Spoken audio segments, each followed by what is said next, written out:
Aku udah lupa tanya lagi, nama kau pun hilang dari hati. Aku move on, hidup sendiri, tak perlu kau, aku happy. Halo teman-teman semuanya, kami mahasiswa dari Akademi Perpajakan Pancabakti Pontianak, Prodi Perpajakan, kelompok 4. Video ini dibuat untuk memenuhi salah satu tugas mata kuliah PPN dan PPNBM dengan dosen pengampu Bapak Rifki Apriyadi, SAP MAK. Tanpa berlama-lama lagi, langsung saja kita ke pembahasan materinya. Simak baik-baik ya. Capek ah. Nah, sebelumnya teman-teman tahu nggak nih, apa sih faktur pajak? Jenis faktur pajak, fungsi faktur pajak, dan dasar hukumnya. Nah, faktur pajak merupakan salah satu dokumen yang penting dalam suatu transaksi bisnis yang dimana dilakukan oleh pengusaha kena pajak saat menyerahkan barang kena pajak atau jasa kena pajak kepada pihak pembeli. Ada beberapa jenis faktur pajak seperti faktur pajak keluaran, faktur pajak masukan. Pembuatan atau penerbitan faktur pajak ini dapat dilakukan secara digital, bahkan dapat diotomatisasi untuk mempermudah transaksi PKP. Nah, ini nih fungsi faktur pajak. Yang pertama, sebagai bukti transaksi yang dimana mencatat rincian transaksi termasuk tanggal, nama NPWP pembeli atau penjual, deskripsi barang atau jasa, jumlah, harga, dan jumlah pajak yang dibayarkan. Yang kedua, sebagai bukti pungutan pajak. Dokumen ini menunjukkan bahwa pengusaha kena pajak telah memungut PPN atas penyerahan barang kena pajak atau jasa kena pajak. Yang ketiga, sebagai dasar pelaporan pajak. Faktur pajak menjadi dasar untuk melaporkan jumlah PPN yang harus dibayarkan atau dikreditkan dalam surat pemberitahuan atau SPT PPN. Apa saja nih jenis-jenis faktur pajak? Nah, yang pertama itu faktur pajak keluaran, yang dimana dibuat oleh pengusaha kena pajak saat melakukan penyerahan barang kena pajak atau jasa kena pajak. Yang kedua, faktur pajak masukan, diterima oleh PKP saat melakukan pembelian barang kena pajak atau jasa kena pajak dari PKP lain. Yang ketiga, faktur pajak pengganti. Nah, faktur pajak ini dibuat untuk menggantikan faktur pajak yang sebelumnya diterbitkan karena adanya kesalahan pengisian, kecuali kesalahan pengisian NPWP. Yang keempat, faktur pajak gabungan. Faktur pajak ini mencakup seluruh penyerahan barang kena pajak atau jasa kena pajak kepada pembeli yang sama dalam 1 bulan kalender.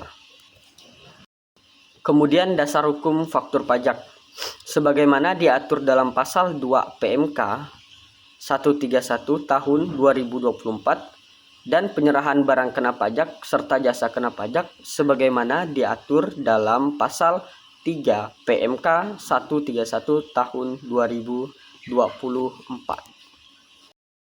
Nota retur. Nota retur pajak merupakan nota diterbitkan apabila terjadi pembatalan transaksi dan pengembalian terkait barang kena pajak atau disebut dengan PKP, baik sebagian maupun seluruhnya. Pembeli wajib membuat nota retur pajak saat barang dikembalikan. Adapun fungsi nota retur, yang pertama mengurangi pajak pengeluaran bagi pihak penjual, yang kedua mengurangi pajak masukan bagi pembeli jika pajak masukan telah dikreditkan, yang ketiga menjadi dokumen sah untuk koreksi pajak akibat transaksi yang batal atau dikembalikan. Landasan hukum nota retur pajak. Nota retur pajak memiliki landasan hukum berupa Peraturan Menteri Keuangan, disebut juga dengan PMK nomor 65 atau PMK 03 atau 2010. PMK ini mengatur mengenai tata cara mengurangi pajak pertambahan nilai atau disebut dengan PPN dan pajak penjualan barang mewah disebut dengan PPNBM yang dikembalikan atau dibatalkan. Pengecualian pembuatan nota retur pajak. Nota retur pajak tidak harus dibuat dan disampaikan oleh PKP pembeli kepada PKP penjual apabila pertama, PKP yang dikembalikan diganti dengan PKP yang sama baik dari segi jumlah, jenis, atau tipe maupun harga. Yang kedua, Apabila pengembalian PKP masih terjadi pada masa pajak yang sama saat penyerahan, untuk situasi seperti ini pelakunya tidak dibuatkan nota rektur, melainkan pembatasan penjualan dan harus dilakukan pembetulan faktur pajak. Pengkreditan faktur pajak masukan adalah proses mengklaim kembali setiap PPN yang dibayarkan atas barang atau jasa dari suatu transaksi. Pengkreditan faktur pajak masukan adalah salah satu upaya untuk memasukkan kembali PPN yang telah dibayar, namun terdapat syarat-syarat yang harus diperhatikan oleh pembeli dalam melakukan pengkreditan faktur pajak masukan.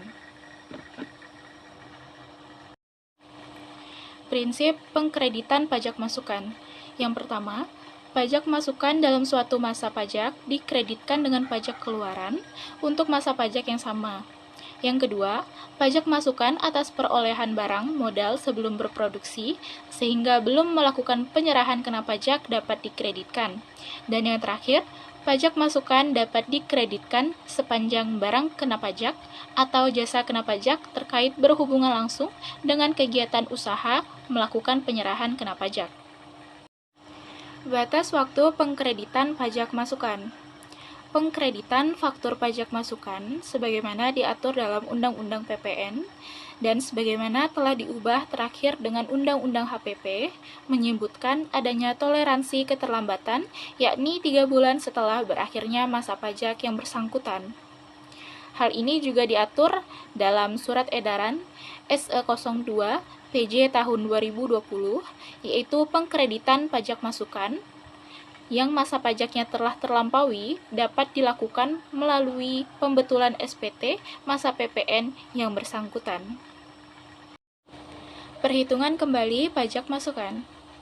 Untuk PKP yang melakukan penyerahan yang terutang pajak dan penyerahan yang tidak terutang pajak, sebagaimana tersebut di atas, terdapat 3 tahap yang perlu dilakukan untuk menentukan jumlah pajak masukan yang dapat dikreditkan. Pertama, menghitung jumlah pajak masukan yang dapat dikreditkan berdasarkan perkiraan. Perkiraan pajak masukan tersebut dilaporkan dalam SPT masa PPN.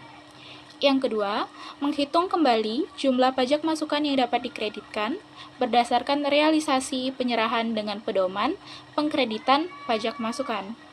Dan yang ketiga, melakukan penyesuaian atas jumlah pajak masukan yang telah dikreditkan berdasarkan hasil penghitungan kembali jumlah pajak masukan yang dapat dikreditkan. Kesimpulan, faktur pajak merupakan bukti transaksi barang dan jasa yang dikenakan pajak pertambahan nilai. Faktur pajak dibuat berdasarkan penerbitan invoice atau faktur oleh pihak atau PKP yang menjual barang atau jasa. Pembuatan faktur pajak harus benar untuk menghindari kesalahan yang berujung pada pengenaan sanksi. Administrasi pajak karena dianggap tidak membuat akibat faktur pajak dinyatakan tidak lengkap. Faktur pajak yang dibuat secara elektronik dapat dilakukan dengan aplikasi yaitu e-faktur Mekari Klik Pajak. Nota retur pajak merupakan istilah yang mengacu pada perlakuan nota retur. Dalam perpajakan, istilah nota retur pajak ini tidak bisa dilepaskan dari definisi nota retur itu sendiri, yakni dokumen yang harus dibuat oleh pengusaha kena pajak atau PKP, pembeli yang disampaikan kepada PKP penjual. Pengkreditan faktur pajak masukan adalah proses pengklaim kembali setiap PPN yang dibayarkan atas barang atau jasa dari suatu transaksi. Pengkreditan faktur pajak masukan adalah salah satu upaya untuk memasukkan kembali PPN yang telah dibayar. Selesai sudah presentasi kami. Kami mohon maaf apabila banyak kekurangan. Dan bagi teman-teman, terima kasih sudah menonton. Dan jangan lupa like, comment, and subscribe. Dan jangan lupa share ke teman-teman kalian supaya video ini bermanfaat bagi banyak orang. See you the next video guys. Bye-bye. Musik dulu nggak sih? Aku udah lupa, tak ingat lagi. Nama kau pun hilang dari hati.